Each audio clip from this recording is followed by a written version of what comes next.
New Zealand, and your leader overnight is going to be Vania Kamira, Piggy March, Great Britain.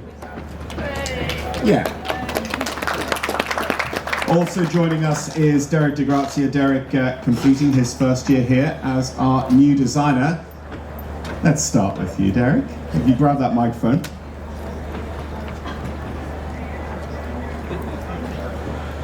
What have we learned? Did you tell us about the course, how it rode today? Did anything surprise you? So I think, you know, the whole thing when you first start doing this is obviously you're trying to put a course out there that is to the level, and obviously there's a lot of work that goes into it. There's a lot of work, especially in the last 3 weeks leading up to the competition, and I think today, for me, it's always, I want to get the thing going and see how this is all going to ride. And I think it was great early on because we had some really good rounds early on. And also I think it became quite clear early on that I think the time was going to be quite difficult, and so that also is another part of it that can change what goes on during the day. We also learned that I think that the terrain and the way the jumps were on the terrain was going to play a part in the way you rode the course during the day. And so my hat's off to all those great rides out there today, and especially the first timers that have some great rides around. And obviously the biggest thing that always comes back is you have the horse falls, and you hate to see horses fall. So I think that's the hard part about a day like today. But at the same time, I think there's a lot of good things and a lot of great riding, and a lot of, as I said, a lot for the first timers who can take a lot away from this. You created an incredible mental challenge, I think, in the first 6-7 minutes, certainly the first 4. Are you surprised by how well that was dealt with? I can say that I think that there are a lot of very experienced riders here, and I think that they understood what was put out there, and especially in the early part of the course, because I think once you got through the trout hatchery, and then after that you had a bit of a break, and then the horses could sort of settle in a bit. And then you had sort of the next section of the course, and then to me, once you got on the top end of the course, and obviously all the riders here can tell you because they're the ones that were actually out there, but to me then the endurance became a big part of it at that point in the course. And so then, especially with dealing with the time, you had to sort of see how you were going to do the last part of the course based on what was underneath you. And what's the first line in your notebook? What's the first thought for 23? Oh, well, that's for me. I sort of go away from a competition like this, and I like to try to wipe the slate clean a bit in my brain, and so that I can start over and not have anything saying that I have to do this, or this, but that I can go in and try to create something new and give the riders new challenges for the course for the following year.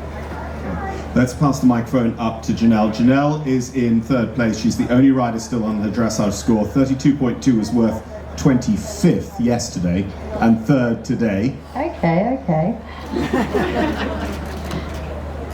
Tell us about the wonderful classic Moe. I mean, her facial expression going into that start box was, let's go. Yeah, look, she lives for this Saturday, really. The rest is all just sort of a necessary evil in her mind. But, she showed her class again today. It felt like a tough endurance test, to be honest, today. But then she is getting on in years, and maybe that played a little part for me. But she just kept jumping and kept fighting, and most of all, she kept galloping. And that's what you really need around a track like Burghley. I would normally ask, where you on your markers all the way around? Where were you ahead behind? You did that without a watch. You're a freak. Yes, I mean, I guess flat batteries happen, but you sort of hope they don't happen when you leave the start box at Burghley. And yeah, it was a bit of a shock horror when I looked at my watch and there was nothing to be seen. And it kindly beeped for me for the first 3 minutes, and then it gave up the ghost completely. So I was going blind, but I guess there is something to be said for, if you get up into a true rhythm and try and stay there and ride good economical lines. And, I know she's a quick horse, but I had absolutely no idea when I crossed the line whether I'd achieved something or nothing, or what I was in for. I think it's only us externally also that are rude enough to talk about a lady's age with Molly being 19, because tomorrow doesn't feel in doubt for you at the moment. You look supremely confident. Oh, look, I'm not as confident walking into the show jump arena by any stretch of the imagination, but she sort of learnt her craft over the years. She's she's fairly unique in the way she jumps. It's not particularly conventional. If you see her standing, she's sort of upside down and back to front, which isn't the most conducive for dressage or show jumping, but she comes in with the same attitude. She tries to give it her best, and I know she'll go and do the same tomorrow. Class act, both are. Tim, Vitali, a few time penalties, 26.5 overnight, and of course Vitali was your second ride of the day. You'd been out on Bango. Bango doesn't give you the easiest ride, so the time maybe wasn't always going to be on the cards, but how much did he teach you for Vitali? Not a lot, really. He warmed up my upper body with my forearms. But yeah, he did give me a feel of the course, naturally. The ground was lovely, the terrain, which I hold in almost the highest regard when it comes to riding around Burghley. So yeah, I was lucky to have him to get me out there and ready for my next guy. Vitali, he was unexpected. I didn't know what to expect. He's an inexperienced horse, very much so at this level, and especially at Burghley. So I really wanted it to be an experience that I could take forward into future Burghleys and future 5-star competitions. And that for me is to start steady, to show the horse the way, and to have them really come home strong and full up into the bridle, albeit tired, but still with heart and still in their second wind and enjoying themselves. So I was really happy with the way he jumped all the jumps, handled the terrain, and then was able to come home really pushing. And yeah, that was just a lovely, pleasant surprise, which I knew was in him, but it came out today, and I'm thrilled for him. Again, let's not discount Vitali, but it's quite interesting that you were our trailblazer with Bango, so you didn't get to spend any time in the rider's tent. You were literally riding off the plan you made when you walked, and discussed with Janelle and Dad as well. But did anything surprise you out there? Did anything ride a lot different to the way you walked it, and that then you maybe were able to talk to other people about after? Yeah, jumping off the leaf pit for the first one of the day was a little bit not sure, and he's a horse into himself. So the beauty of him is he could jump everything out of trot. I mean, it might be a bit messy and a bit ugly, but he is a very scopy, powerful, bold, brave horse. Oodles of stamina and everything that you require for this job, and everything almost too much, really. So so you jump off a leaf pit and he runs down there, and I ended up doing 4 strides to the corner. Everything basically rode as I expected. He can eat up a distance. Yep, I knew that. Leaving a stride out into the last water, short 4 strides at the Rolex across the top. But then I added one because of his big stride, the maltings at the top. I swung him right to left over the oxer to try and give room for the 5. I ended up on the 6.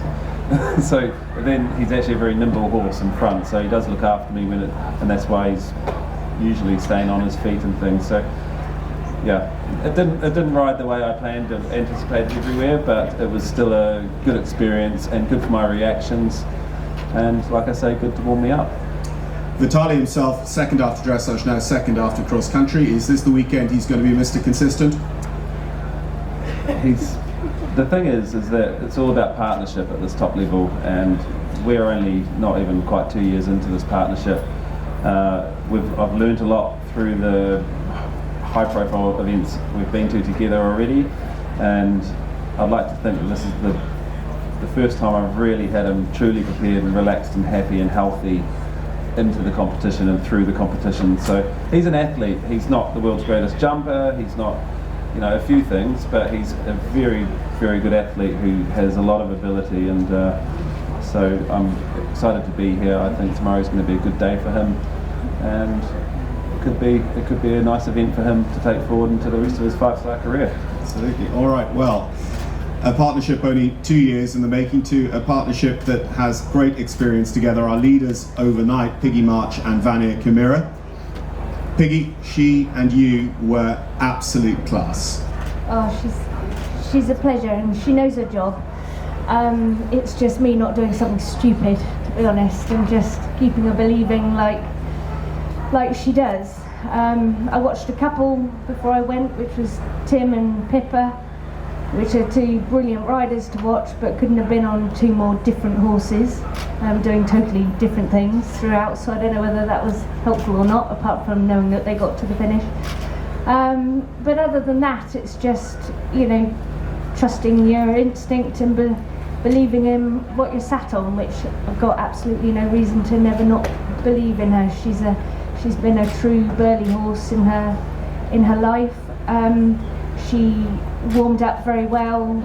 She rose to the occasion coming to the start box. I could feel she knew why she was here, what she was about to do, and was very excited to get on and do it. So that's a great feeling for you as a rider. It was just brilliant being back here. Brilliant to come into the main arena and get the cheers from the crowd, and just have our sport back, have Burghley back, and get the support that us riders have going around was really cool. But no, I can't actually really remember the round, to be honest. It's always, Thomas always says to me, if you're not going fast, if you're having a nice time, you're no way going fast enough. So it's actually a pretty horrible time till you get to the end, without a time to think of anything else apart from just keep going and don't do anything stupid. But I don't think I swore much on the way around. I don't think I had, she was on rails, she was on the button. I was just slow at my minute 4 and 5. She started off the first 3 minutes, on fire. And then, but once I left the Discovery Valley for the second time, she really just felt very one-paced up there to the trout hatchery, and again up to the triple bar rails up there, and I realised I'd then just lost quite a bit of time there. I think I was 12 seconds down at the next minute, which is a lot of time in a minute and a half. And so I just sort of let her fill her lungs, but then it's the terrain here that is such the important thing. It's Burghley experience, or knowing what sort of horse you have underneath you to make the most of your ups and downs and not panic when they're just needing to fill their lungs, but also knowing what I've got in her when there's a downhill.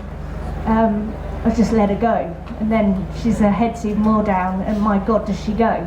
And you can make up quite quickly 3 or 4 seconds every downhill, and she just runs. She's just got such heart and grit, and their blood. These girls they're amazing, and they're freaks. They're in another league, but they're so gritty to just want to get back and put their heads down and get going. And so the whole time home, she just kept making up time. And yeah, I did my usual 1 second over, which is great, but it wasn't too expensive this time, which normally is, but at the minute I'll say that. But no, what a fabulous horse. I've had my best days on her, and this is definitely one of them that's right up there with being one of the best days. The 0.4, as Piggy says, doesn't make any difference, because without it you would have been 3.9 rather than the full 4.1 that you needed in front. But I'm mental about that. That's good to know. You, of course, particularly with Vania Kimira, know this place inside out when it was Mark Phillips. What was your sort of take initially and post round on what Derek has changed and made a little different about Burghley? Oh gosh. I did think it walked tricky from the start.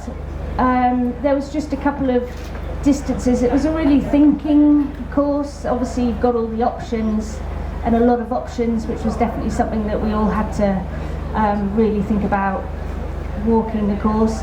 There was a couple of distances that I wasn't sure about, which actually rode, obviously needing to do more of Derek's courses and trusting them, but the trout hatchery rode a lot better to the final part than I felt that it had walked. I could just see the perfect 2.5, but as it happened, I got a perfect 3, so it was fine. And I think I haven't watched any of it at all yet, apart from Tim and Pippa at the beginning, so I can't really comment on anyone else apart from what I found. And the dairy mound I was quite head scratchy of that distance up there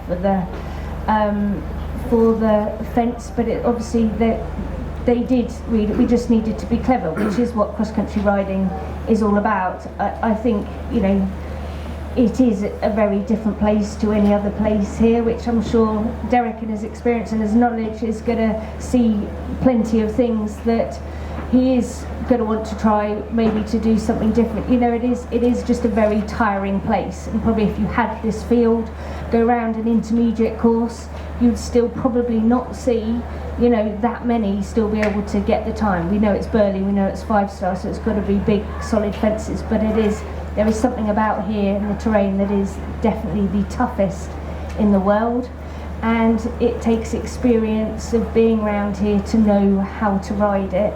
And I think, you know, there's lots of positives from our first walk. I think Derek had done a great job, but I think he'll be going home, you know, with lots to think about as well. I hope that's a comment. I don't know, I'm talking too much, just shut up. It's never a problem when there are open notebooks and that the internet needs filling. Are there any questions for our top 3 or for Derek after cross country today? Yes. I've got a question. Were you surprised that only one person made the time? Because I mean, had the ground been wet, it would have been even worse. I mean, if we asked Janelle, she'd say no, but I think we're asking Derek. Yes. Well, Janelle's exceptional. I think obviously when first of all it was my first course here, but in the past I've seen courses ride here, and I know it's always been difficult to make the time here, just in general, and so I knew that probably the time was not going to be easy, but at the same time you don't know, because the going was quite good and quick, and so I think that it was hard to know if it was going to whether you're going to get 1 inside or whether you're going to get 7 inside, and so but obviously I think early on we found out that it wasn't going to be easy, and so I don't know how to answer your question other than I think that you see how the day goes, and what you get is what you get, but at the same time I think it makes it a good competition. Yeah, I mean, had we asked you the question before you started, would you have said half a dozen, 10? No, I never answered that question. If Derek hadn't said it, I was going to have asked you that question before. Can I add to that? It's customary at Burghley for no one to get the times, and that's what we like to expect here, because the ones that do get the time fully deserve it. It's through riding the right kind of cross country. And the other thing to mention this year, we're a little bit down on numbers. Like if we'd had a typical Burghley or next year's Burghley, without the worlds and things, then we might have 5 or 6 more top class combinations, and then you'd see potentially 5 or 6 inside the time, even on a slightly wet year, because again it goes back to the way you ride. The ground is still good when it's a little bit soft. Okay, bottleness is a different story, but if the ground's a bit soft but the riders are dealing with the course in the right way, a few more top class riders, it could be a different story, but this is how we want it. It's a stiff competition, and we want everything to count. Any more out there? Well, all 3 of our top 3 have won 5 stars before, 2 of them with the horses that they go into tomorrow on. Tim is the one on the back foot on that score, but I don't think it's going to bother any of them. We have an epic day of show jumping lined up tomorrow. The best wishes to all of them overnight and through the final horse inspection tomorrow morning, and we look forward to finding out tomorrow who is the Land Rover Burghley champion. But for today, our leaders are Janelle Price, Tim Price, and overnight leader Piggy March.